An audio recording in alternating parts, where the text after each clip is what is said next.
আসসালামু আলাইকুম ওয়া রাহমাতুল্লাহ। সম্মানিত সুধীমণ্ডলী, আল্লাহ তাবারক ওয়া তাআলার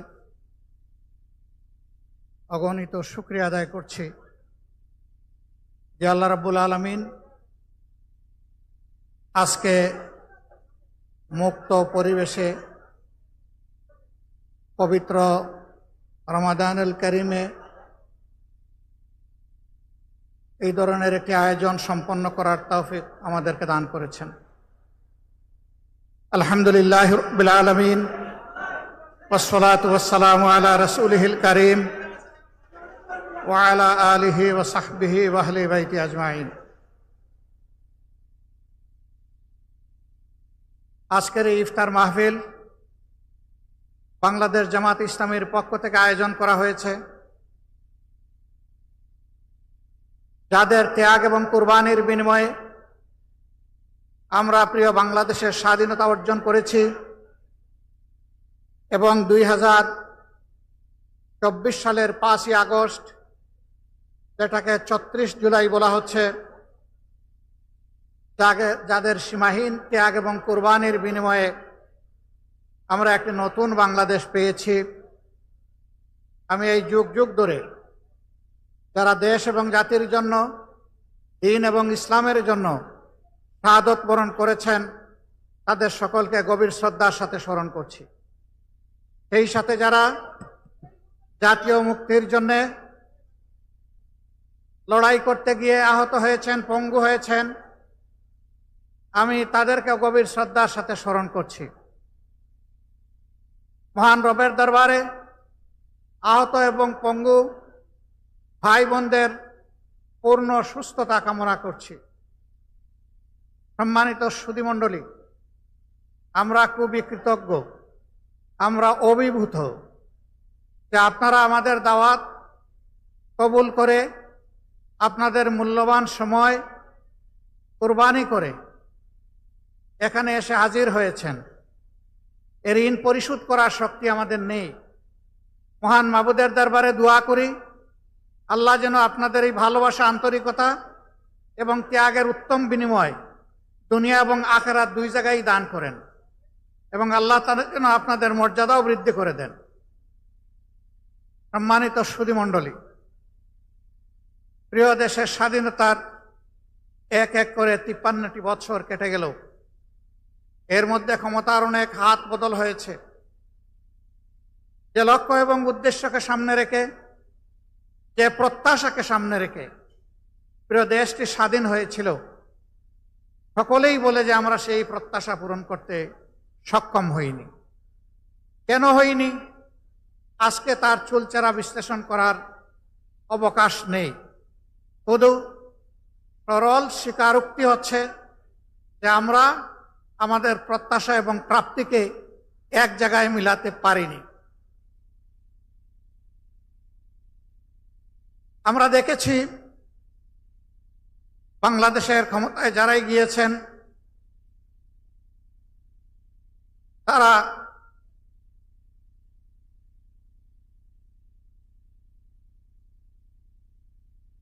আমি দুঃখিত, দুইজন ভলান্টিয়ার এই দিকে দুই ইয়েতে দাঁড়াবেন আর দুইজন ওখানে দাঁড়াবেন, কেউ যেন ক্রস না করে। ওই যে এখানে দাঁড়ান, দাঁড়াইয়া কেউ ক্রস করতে দিবেন না।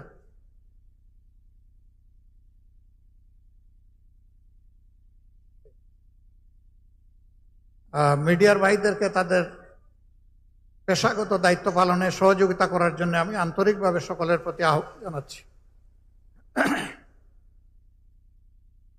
সম্মানিত সুধীমণ্ডলী, একটি ন্যায় ইনসাফের বাংলাদেশ, একটি বৈষম্যহীন বাংলাদেশ, একটি নিরাপদ বাংলাদেশ, এই এতটুকুই আমাদের চাহিদা ছিল। কিন্তু দুঃখের বিষয়ে চাহিদা পূরণ হয়নি। আমরা দেখছি সমাজের বিভিন্ন ক্ষেত্রে যুগ যুগ ধরে, শুধু আজকে নয়, অস্থিরতা চলে আসছে। ভাই আপনারাই যদি করেন, আপনাদের জন্যই তো আমি এটা করেছি, তা আগে করতেন রে ভাই। যুগ যুগ ধরে এই সমস্ত অন্যায় অপকর্ম এবং জুলুম চলে এসেছে। কোনো সময় মাত্রা একটু কম, কোনো সময় একটু বেশি। জুলুম কখনো বন্ধ হয়নি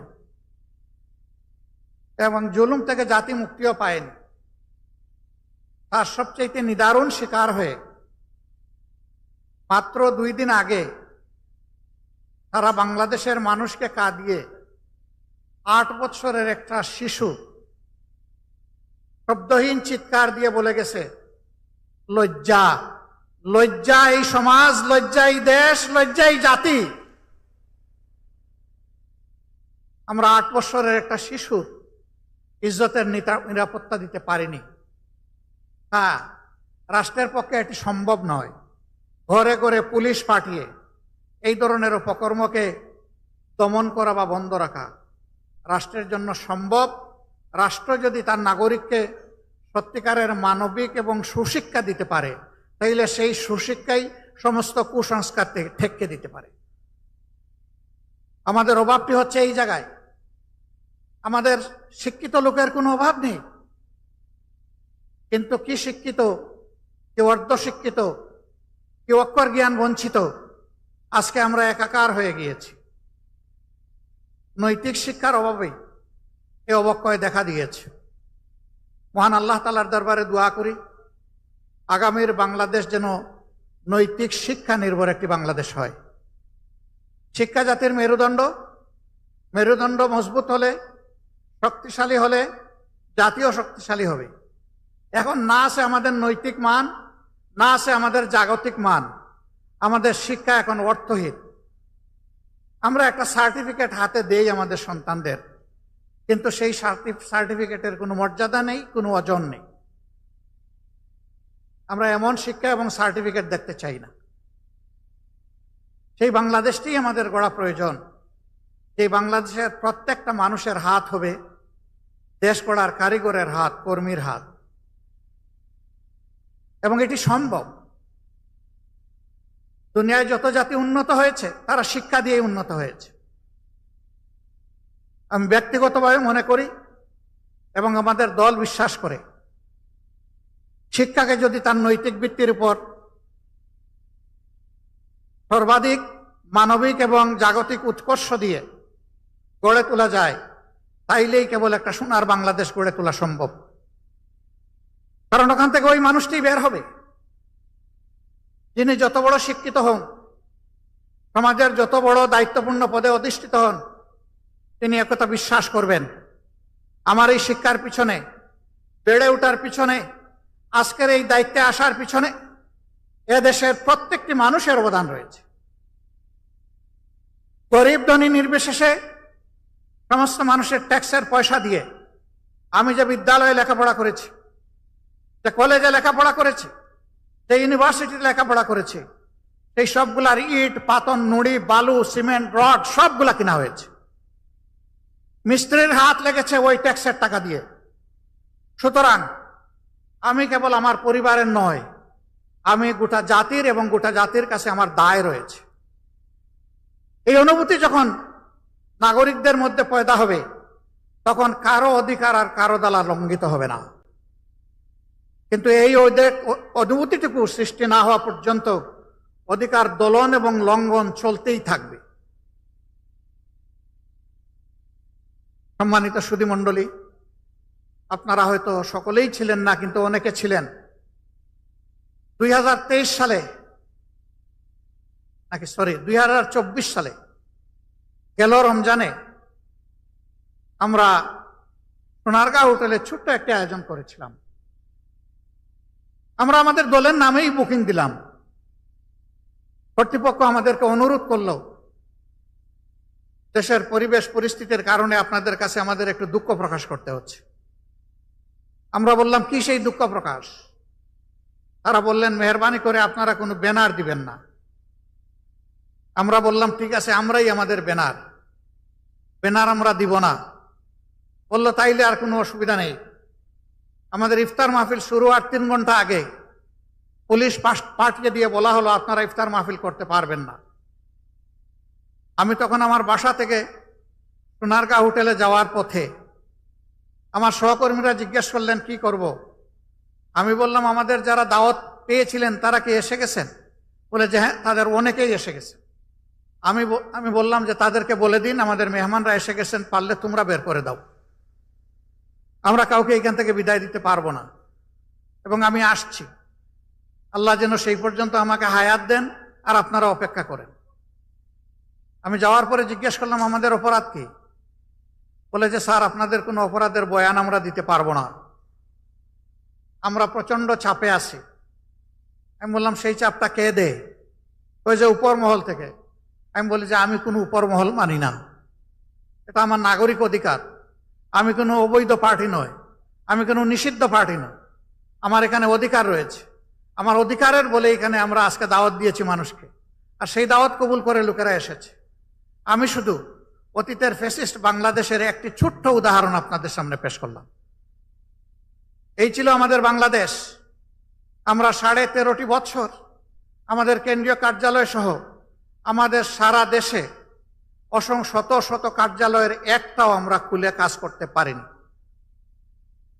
সবগুলা কার্যালয় আমাদের বন্ধ রাখা হয়েছিল। আপনারা জানেন, এক এক করে আমাদের 5 জন শীর্ষ দায়িত্বশীলকে তৎকালীন আমিরে জামাত সহ অত্যন্ত নির্মমভাবে পাশবিক কায়দায় মিথ্যা অভিযোগে তাদেরকে বিচারিক হত্যার মুখোমুখি করে ফাঁসিতে ঝুলানো হয়েছে। আরো 6 জনকে জেলের ভিতরেই মৃত্যুর দিকে ঠেলে দেওয়া হয়েছে। আর একজন মৃত্যু যন্ত্রণা কাঁধে নিয়ে, ঘাড়ে নিয়ে, বুকে নিয়ে তিনি এখনো বেঁচে আছেন। তিনি আমাদের ভাই এটিএম আজহারুল ইসলাম। বাংলাদেশের মজলুমরা মুক্তি পেয়েছে 5ই আগস্ট, কিন্তু আমার ভাই আজহারুল ইসলাম এখনো মুক্তি পাননি। আমরা এই পাথর এখনো বুকে বহন করে চলছি। আইনের পেশ দিয়ে কেনই বিলম্ব আমরা বুঝতে পারছি না।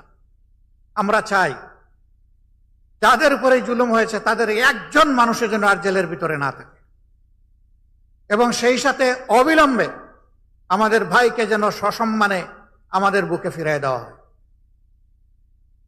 সম্মানিত ভাইরা, শুধু 11 জন দায়িত্বশীল নেতা নন, শত শত কর্মী নির্মমভাবে তাদেরকে হত্যা করা হয়েছে।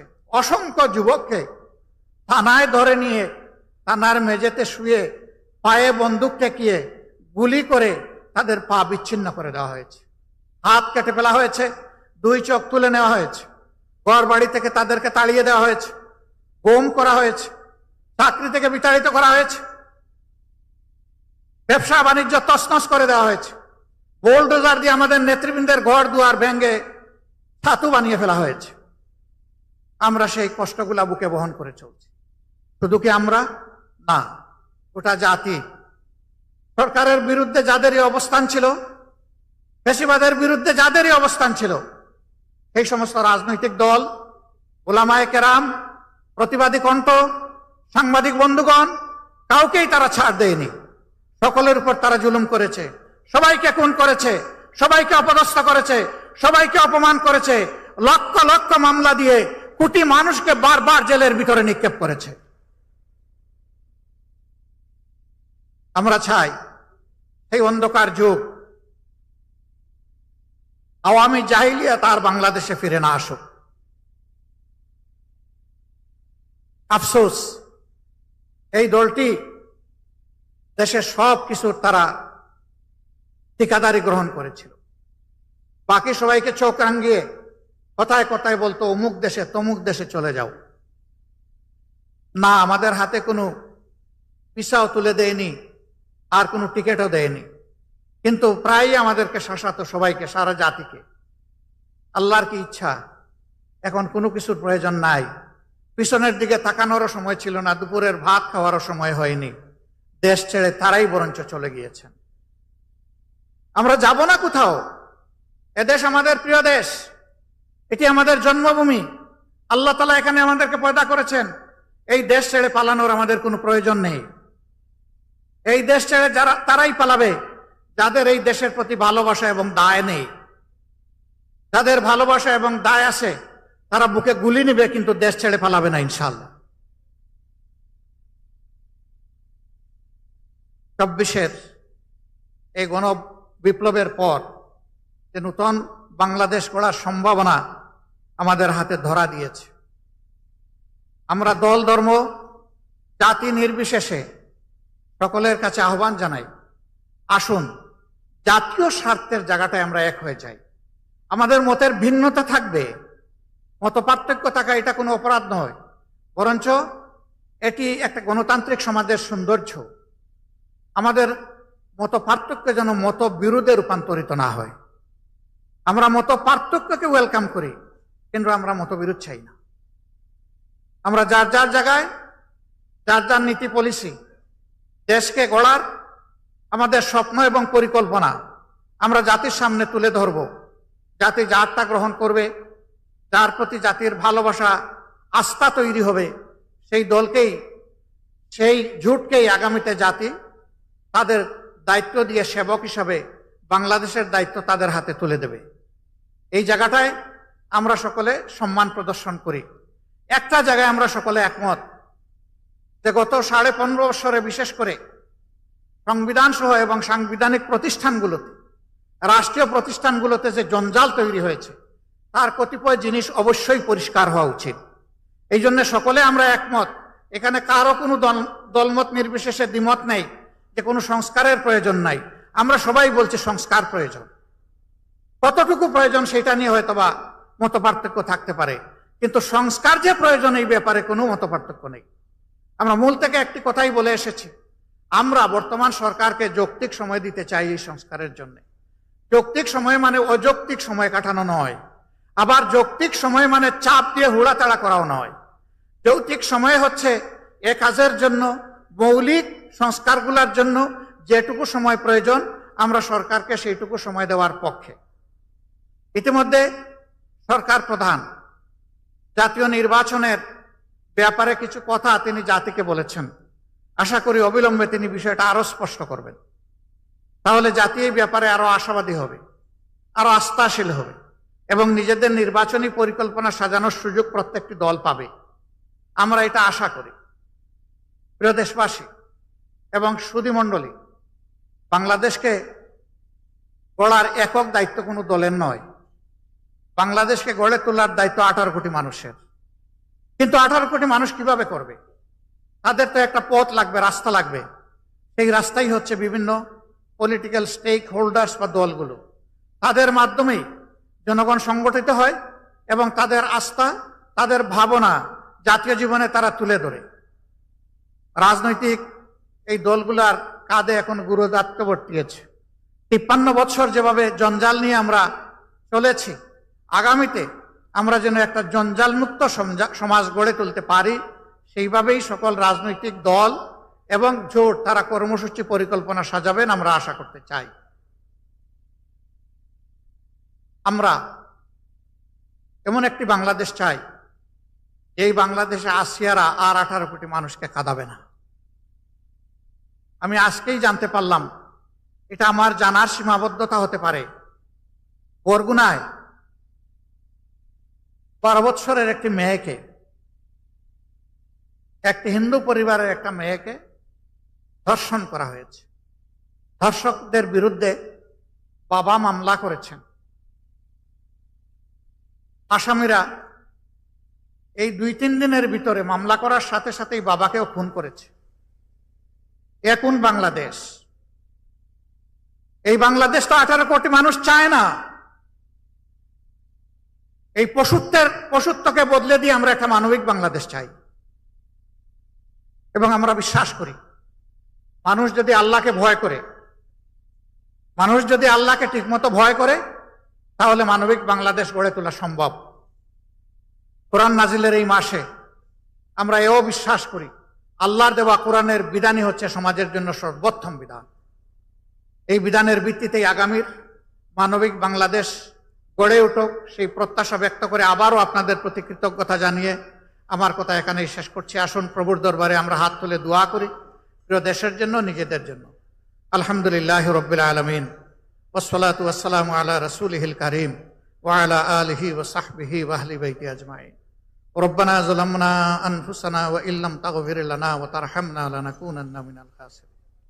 ربنا تقبل منا إنك أنت السميع العليم وتب علينا يا مولانا إنك أنت التواب الرحيم اللهم أجرنا من النار اللهم أجرنا من النار اللهم أجرنا من النار اللهم إنك عفو كريم تحب العفو فاعف عني আয় রব্বুল ইজ্জত আয় রহমান রাহিমিন আমরা সবাই গুনাহগার মওলা সম্ভবত সবচেয়ে বড় গুনাহগার আমি আল্লাহ ইয়া আল্লাহ তুমি আমাদেরকে ক্ষমা করে দাও আয় আল্লাহ রমজানের এই ক্ষমার 10 দিন আজকে তার চতুর্থ দিবস আয় রব্বুল আলামিন আজকের দিনে তুমি যাদেরকে ক্ষমা করে দিবে তাদের মধ্যে আমাদের নামগুলো তুমি লিখে নাও মওলা আয় আল্লাহ চিরজীবনের জন্য আমাদেরকে ক্ষমা করে দাও আল্লাহ বিশ্বাস করি আমাদের গুনাহ খাতা আমাদের নাফরমানি পর্বত সমান কিন্তু তোমার ক্ষমার কোনো সীমা পরিসীমা নাই এই অসীম আল্লাহর কাছে আমরা হাত তুলেছি রব্বুল আলামিন তুমি আমাদেরকে ক্ষমা করো আয় আল্লাহ আমাদের শহীদ পরিবারগুলোকে ক্ষমা করো আয় আল্লাহ শহীদদেরকে শাহাদাতের পূর্ণ মর্যাদা দান করো